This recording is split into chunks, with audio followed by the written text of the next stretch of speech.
हेर्नु यहाँ बिहालत ए उसले छोडेका यी हुन् यो नभेटेर। जङ्गली जनावर बँदेलले मकै नष्ट गरेपछि किसान चिन्तित भएका छन्। खोटाङको रावाबेसी गाउँपालिका 4 डुम्रे धारापानी स्थित डाँडागाउँ र कोट गाउँमा बँदेलले मकै नष्ट गरेको हो। कतै बाँदर र कतै बँदेलले खेतबारीमा लगाएको अन्न नष्ट गरेपछि अहिले किसान ठुलो सङ्कटमा परेका छन्। दुईटा मात्रै होइन धेरैवटाको सङ्ख्या भएकाले गर्दाखेरि यो गरौँ चाहिँ ओल्ला छेउदेखि पल्ला छेउ चाहिँ 2 दिनमै खाइसकेको छ होइन। बँदेलले नै खाएको भन्ने कुरा चाहिँ कसरी थाहा पाउनुभयो त? हामीले राति रुँगेर पनि देखिसकेको हामी देखिसकेका छौँ। करिब यहाँ 2-3 मुरी मकै फल्थ्यो एउटै गरामा 3 मुरी भन्दा उँभो हुन्थ्यो मकै। 2-3 मुरी अब यो मास्टरतिरको भेगमा पनि छन् उयो सबैतिर खाइसकेको छैन केही नै छैन नि त। बिहालत छ अब यो न यहीँ बसेर रुँदा आउने के गरौँ। रातको समयमा आउने बँदेलको हुलले मकै सबै नष्ट गर्ने गरेको डाँडागाउँका भूपदोज निरौला बताउनुहुन्छ। कोटगाउँका मोमबहादुर निरौलाको घुरेनकै मकै पनि बँदेलले राति आएर नष्ट गरिदिएपछि अब के खाने भन्ने चिन्तामा हुनुहुन्छ। करिब 8 वर्ष अघिदेखि कोटगाउँमा देखिन थालेको बँदेल अहिले कोटगाउँ हुँदै छिमेकी डाँडागाउँसम्म आएर मकै लगायतका बाली नष्ट गर्न थालेको उनीहरूको भनाइ छ। घोगा लाग्न आँटेका र घोगा लाग्न थालिसकेका मकै फेदैबाट बँदेलले नष्ट गरिदिएको छ। खानेपानीको समस्या झेल्दै आएको उक्त ठाउँले जङ्गली जनावरको आतंक हुन थालेपछि अहिले गाउँ खाली हुँदै गएको छ। डुम्रे धारापानी गाविसको साविक 7 नम्बर वडा डाँडागाउँ र कोटगाउँमा करिब 100 घरको बसोबास रहेको थियो। अहिले करिब 25 घर मात्र रहेका छन्। अरूले गाउँ छाडिसकेका छन्। बँदेलले निरन्तर दुःख दिन थालेपछि कोटगाउँबाट यही वर्ष पनि 2 घर बसाइ गएको स्थानीय सरोज निरौला बताउनुहुन्छ। अधिकांशले गाउँ छाड्दै गएपछि अहिले कोटगाउँ र डाँडागाउँमा बारीहरू बाँझो बसेका छन्। घरहरू भग्नावशेष अवस्थामा रहेका छन्। यो ढ्याङ्गो बजाउने अरू उपाय के छैन सर। तर्सिन्छ कि भन्छ तर्सिन्छ यसो अलिअलि। बँदेल अलिअलि तर्सिन्छ, मृगा घोराला अलिअलि तर्सिन्छन्। के बनाउनु भयो फेरि? यो पनि एउटा त्यो बँदेललाई यसरी बजायो भने तर्सिन्छ कि भन्ने हिसाबले बनाएको हो, राखेको छ। यो गोठ चाहिँ यो गोठ पनि हामीले बँदेलकै रुङ्नकै लागि यो राति यहाँ बस्ने अनि यसो लाइटहरू बाल्ने, हावा गर्ने, कराउने, आगो फुक्ने, त्यता यहाँ बस्ने हामीले बेडे खाटै ल्याएर राखेको छ सर। यहाँ अब अझै अर्को खाट पनि हामी यहाँ राख्ने तयारी गर्दैछौँ। हामी 4-5 जना हुन्छौँ जम्मा यहाँ बस्ने। बेलुका खाना खाएर यहाँ आउने बस्ने अनि बँदेललाई यसो धपाउने कि अब थोरै यसो तर्साउने मेलो भनौँ न सर, अरू के गर्नु। उसलाई तर्साउने मेलो हो। अहिले आएर मेन समस्या चाहिँ यो हामीलाई बँदेलले पनि लाएको खेती खाना चाहिँ बँदेलले पनि दिएन र मान्छे बसेसरी जानुको कारण चाहिँ पहिले चाहिँ यो अहिलेको हाम्रो जनसङ्ख्या घट्नु यो टोलको भनेको चाहिँ मुख्य कुरा चाहिँ पानी, खानेपानी हो। त्यस पछाडि सँगसँगै अहिले यो बँदेल भन्ने वन्यजन्तु कहाँबाट आयो। अब त्यही त हो, मान्छेको जनसङ्ख्या कम भयो। कम भइसकेपछि उनीहरूले अब आए, उनीहरूले जिते भनौँ न। अनि अब मकै, कोदो, यो तपाईँको दालहरू जे होस् खेतीपाती केही नै खान दिएन बँदेलले। टोटलै जम्मा यो गाउँको सबै कास्टको हिसाब गर्दाखेरि 22 देखि 25 घर हुन्छौँ हामी। एउटा कुनै यहाँ पूजाआजा गर्नु पऱ्यो होइन, संसारी पूजा, देवी पूजा अथवा कुनै एउटा मिटिङ बस्नु पऱ्यो भनेदेखि जम्मा घर सङ्ख्या भनेको 22-25 घर, 27 घर मात्रै छौँ हामी अहिले। पहिले 100 घर पहिले लगभग सबै गर्दाखेरि 80-90 देखि 100 घरको सङ्ख्यामा बस्थ्यौँ। अहिले आएर त्यति 25-26 घरतिर खुम्चिरहेको छौँ हाम्रो जनसङ्ख्या। मकै, कोदो, जुनेलो, दाल लगायतका बालीहरू लगाउँदै आएका स्थानीयहरूले बँदेलबाट जोगाउन कठिन रहेको बताउँछन्। बँदेलले सबै बाली खाएर भाँचेर, कोतारेर, उदिनेर नष्ट बनाएपछि कतिपयले बाली नै लगाउन छाडेका छन्। करिब 8 वर्ष अघि बँदेलका ससाना बच्चाहरू गाउँमा देखिएका थिए। हाल उक्त बँदेल ठुला भएपछि गाउँमा आतंक मचाउन थालेका हुन्। करिब 28-30 वटा बँदेल रातको समयमा हुल बनेर गाउँ छिर्ने गरेको स्थानीयको भनाइ छ। मध्यरातमा आउने बँदेलको हुल धपाउन डाँडागाउँमा स्थानीयले गोठ समेत बनाएका छन्।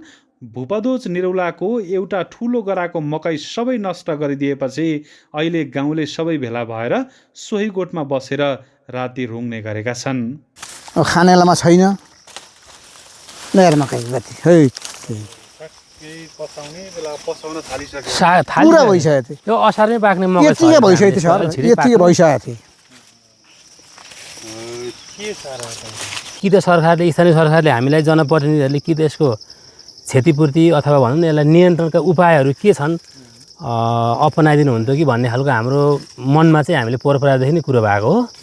तर जान चाहिँ हामी गएनौँ, तर जान चाहिँ एकदम बाध्य भइसकेको कोसिस अवस्था छ। गर्ने चाहिँ गरेका हौँ हामीले। अब 2-4 घरहरू चाहिँ अब बसाइ नै हिँडिसक्नुभयो यही बदलकै कारणले। हाम्रो के बदलै कालले हिँडिसक्नु हो। अब खाना लगाए यसरी दुःखले आफ्नो गोरु हुँदैनन् होइन, अलि गोरु दुनियाँ किनेर 2-4 घर चाहिँ हिँडि नै सक्नुभयो। अब डाँडागाउँ र कोटगाउँमा केही वर्ष यता बँदेलले निरन्तर दुःख दिइरहे पनि सम्बन्धित निकायले कुनै चासो नदेखाएको स्थानीयको गुनासो छ।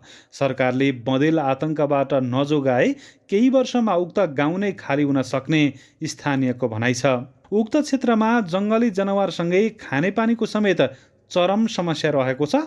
छिमेकी पालिका ऐसेलु खर्क गाउँपालिका 6 ज्यामिरे नेपानेबाट खानेपानी तानिएको छ। हिउँदको समयमा भने पानीको चरम सङ्कट हुने गरेको छ। उक्त ठाउँको खानेपानीको समस्या समाधानको लागि दुधकोशीबाट पानी लिफ्टिङ आयोजना सञ्चालन भइरहेको छ। तर चरम ढिलासुस्तीले लिफ्टिङ आयोजना सम्पन्न हुन सकेको छैन। खानेपानीको समस्या, जङ्गली जनावर बँदेल र बाँदर आतङ्कले कोटगाउँ र डाँडागाउँका 75% परिवारले गाउँ छाडिसकेका छन्। बाँकी रहेका 25% परिवार पनि अन्योलमा रहेका छन्। तपाईँहरूकोतिर चाहिँ बाँदरले दुःख दिन्छ? बनघरले घरको पनि झिकेर खाइदिन्छ, राखेको पसेर रुँगेर साध्य भोगा जति खाइहाल्छ। अब के खानु? यो खेती देख्दाखेरि त सर त्यो मकै देख्दा त के बिचा खेती लगाउनु।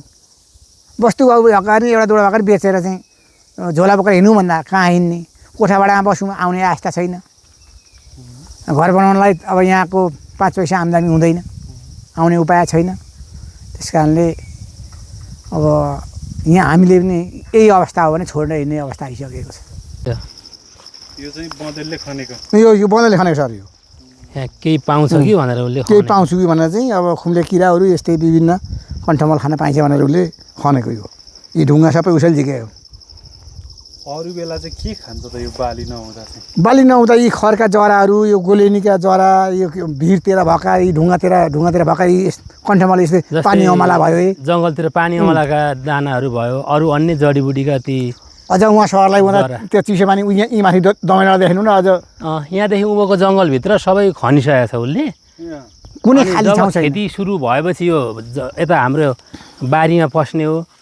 यदि यो खेती नहुन्जेल चाहिँ उसले खाने र बाँच्ने आधार भनेको जङ्गलमै कन्दमूल त्यसको जराहरू खनेर खाएर बाँच्दो रहेछ। अब यो घरतल लगाइन्छ हामी, त्यो घरतल भयो, यो कछुहरू भयो, पिँडालुहरू भयो, यी सबैका उसले सबै खने। मात्र नखन्ने भनेको बेसार हो। त्यसले एउटा सिर्फ यही हर्दी मात्रै हो, नभए अरू सब वस्तुका थलासम्म आएर पनि गोबर पनि गरेर मेरा उति गाईको थला पनि खने खोप्छौँ।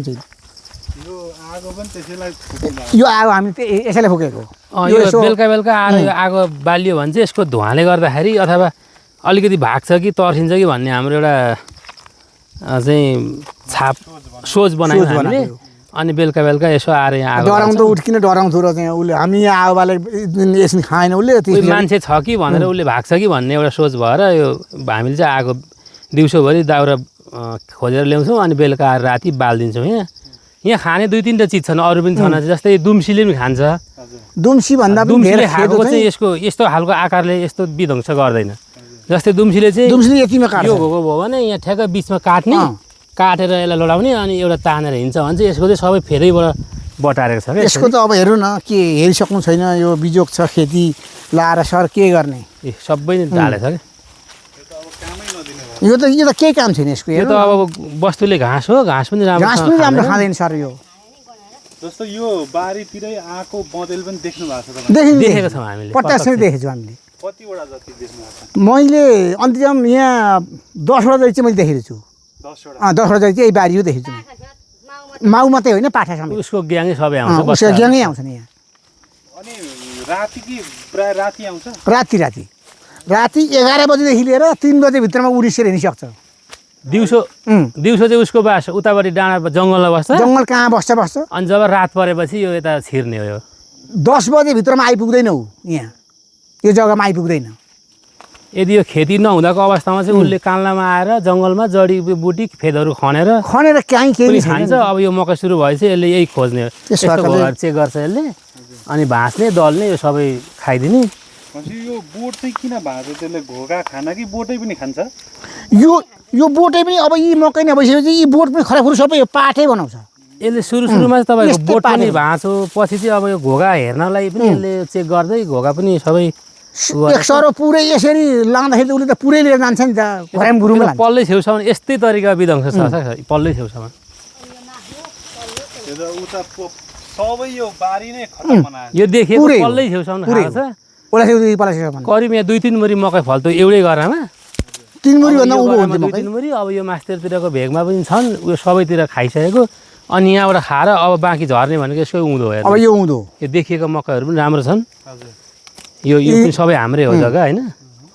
अब यहाँबाट सुरु गऱ्यो यसले यो सबै खाने नै हो। हामीले उयो दुःखै मात्रै गराइ हुन्छ।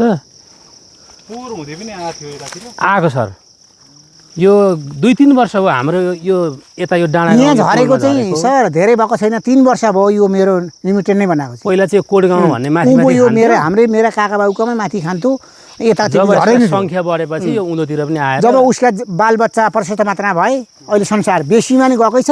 बेसी मात्रै नभए बेसीमा त आली मात्रै भकाएको छ बेसीको लागि चाहिँ। यो पल्लो भर्ने गाउँमा यहाँ चाहिँ अब सरखा भाइ हेर्नु न मेरो त सत्यनाशै गरिगयो।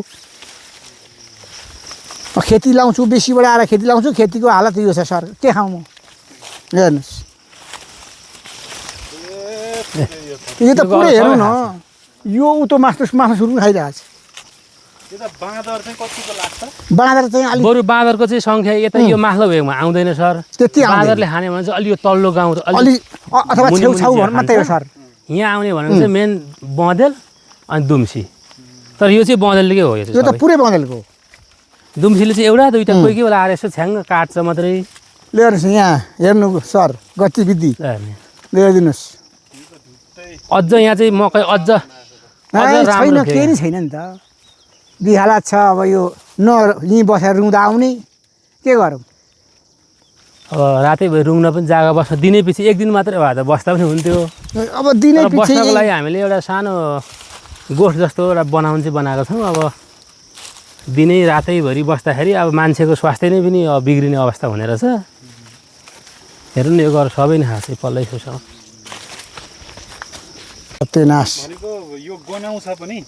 हजुर यो हरिया झिँगा अब यो अझै ढोड यो अझै बटार्न बाँकी छ। अब यो खेती यो दाना खाइसक्यो यो ढोड भएको पनि काखु सबै पुरै बटार्छ अनि पुरा हरिया झिँगा हुन्छन् यसमा। त्यसले दिसा सिसा पनि सबै यहीँ गर्दो रहेछ अनि त्यसको त्यो गन्धले पनि वस्तुहरूलाई पनि त्यो असर पर्दो रहेछ। के अरे सबै फोहोर मैला जस्तो बनाउने यस्तो यहाँ एकै ठाउँ भेला कस्तै बनाइदियो राम राम हेर्नु यहाँ बिहालत ए उसले छोडेका यी हुन् यो नभेटेर यसरी छानेर खाएको छ हेर्नुहोस्। छानी नि अब कहाँको उता भाँचेर सियाना तिना हेर्दै हेर्दैन ल हेर्नुहोस् बिजोक यस्ता घोगा मकै फलेका थिए भेट कन्त्र मारेर के खानु छ र यो